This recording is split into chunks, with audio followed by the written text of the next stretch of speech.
Hey guys, Becky here with Design Bundles, and I'm super excited to have you join me today because we have another really great tutorial in Silhouette Studio. This time we are talking about your replicate panel.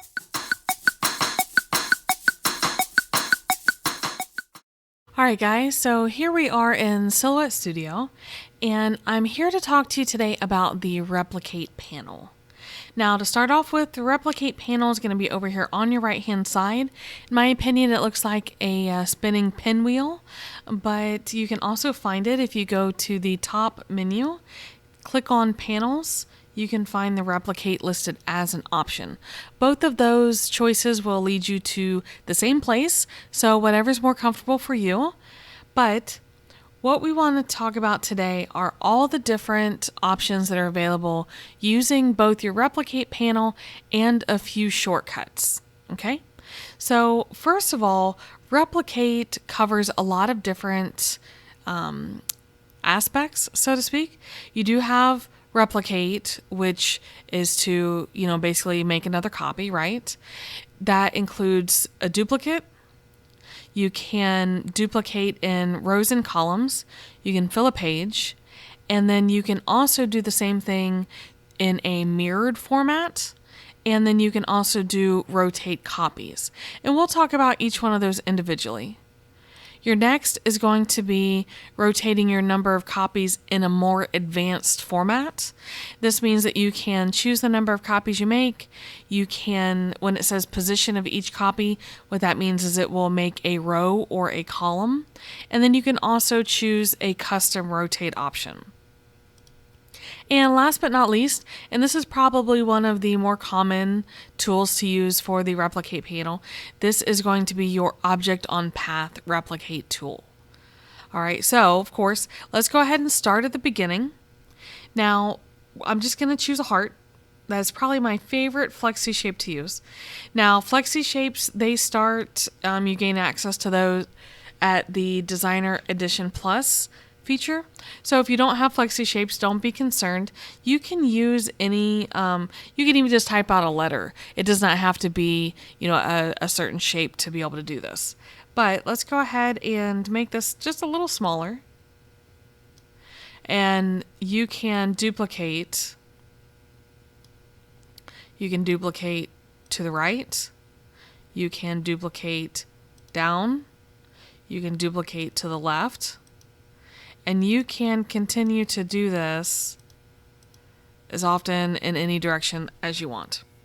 Now, this is one of my favorite shortcuts. If you're using a PC, you can hold down Control, and I'm just going to tap any directional arrow on my keyboard.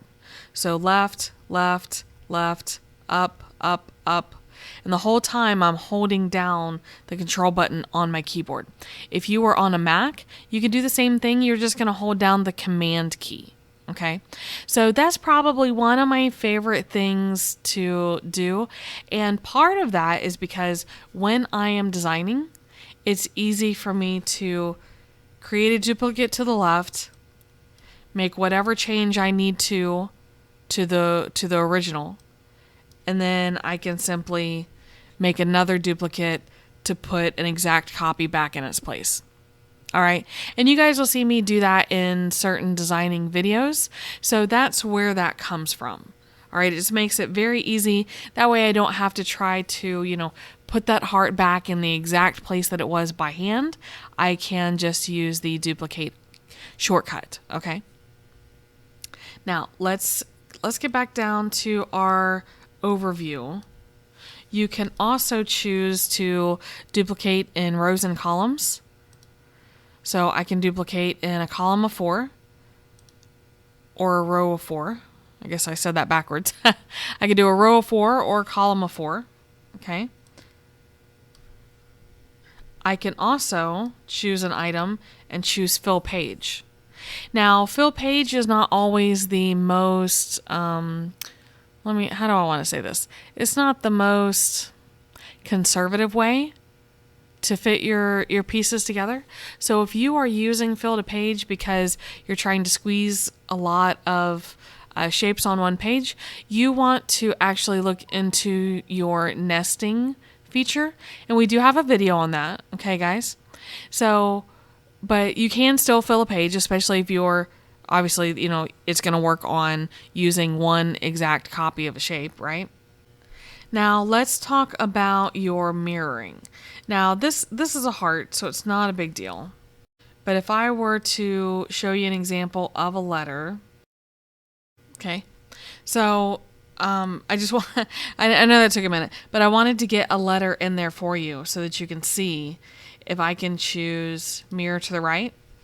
Now, mirroring is often referred to when we're talking about using materials like heat transfer vinyl, because believe it or not, and you guys don't really have to worry about this a whole lot, but we used to have to remember to mirror our own designs to cut heat transfer vinyl. Now the software is programmed that if you have HTV as a selection, then you can, it will mirror it for you.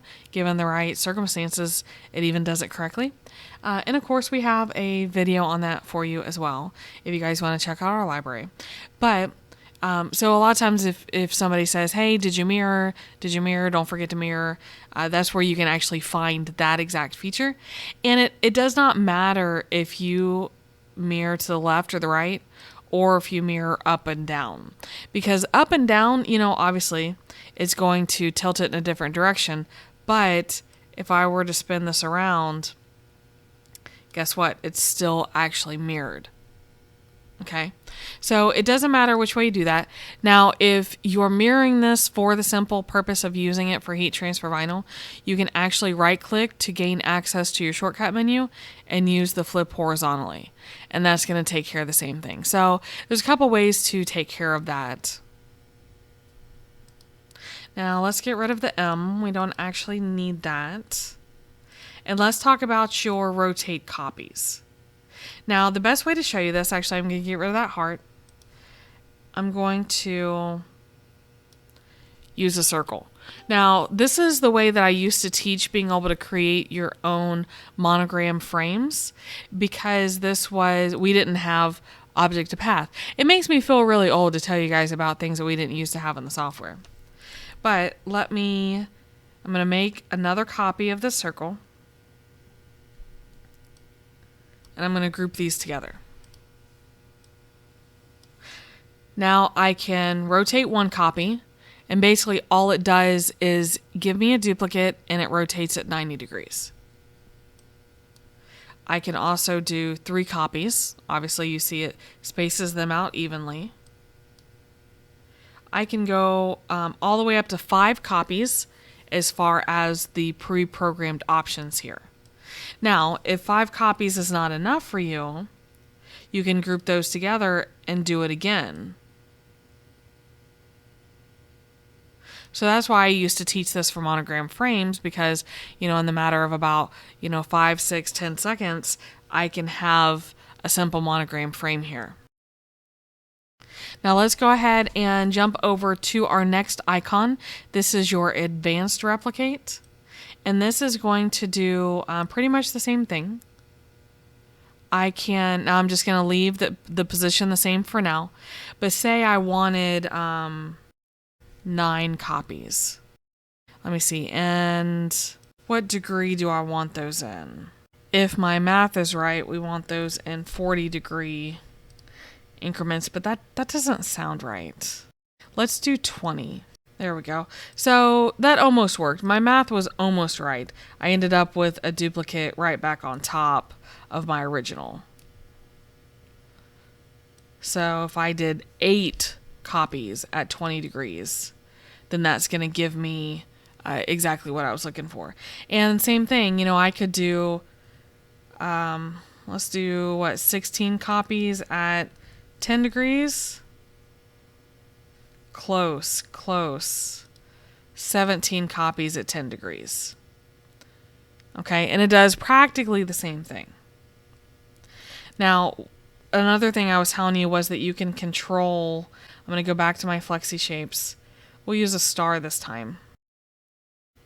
I can still do the same thing, and let's do to the right, and we'll just do 5 copies. And I'll do, we'll do the 40 degrees. And when I choose replicate, it spits out those copies and each one of them is rotated accordingly. All right, so I'll be honest with you, I don't use that a whole lot. I don't really know a lot of circumstances where you are going to rotate in a straight line like that, but it's an option. It's an option. I always encourage you guys to learn the options that are available to you. All right, your next one is going to be the object on path. And this is the one that I was telling you we did not always have, but I do find it very, very useful. And I know I keep talking about the monogram frames, but that's just kind of like one of my go-to examples. So I have drawn a circle, but guys, keep in mind that it doesn't have to be a circle. A path is going to be basically not only any shape, but you can actually draw a line and do the same thing. But what I'm going to do is I'm going to select my star, and I'm going to click on Show Grab Handle. And I can grab that, and as soon as I connect to my circle, it pops not only my star on there, but it creates duplicates all the way around. Now, you notice I have another handle that populates here. If I grab that handle, I can start to manually space out how far apart or how close those stars are. Let's talk about some of the options that are on your menu. You can change the angle if you need to. If you know that, I guess could make a difference. I'll be honest with you, I have never actually needed to adjust those. But again, you know, my replicate, my object to path is probably a little basic. Start position, again, just never had to mess with that a whole lot.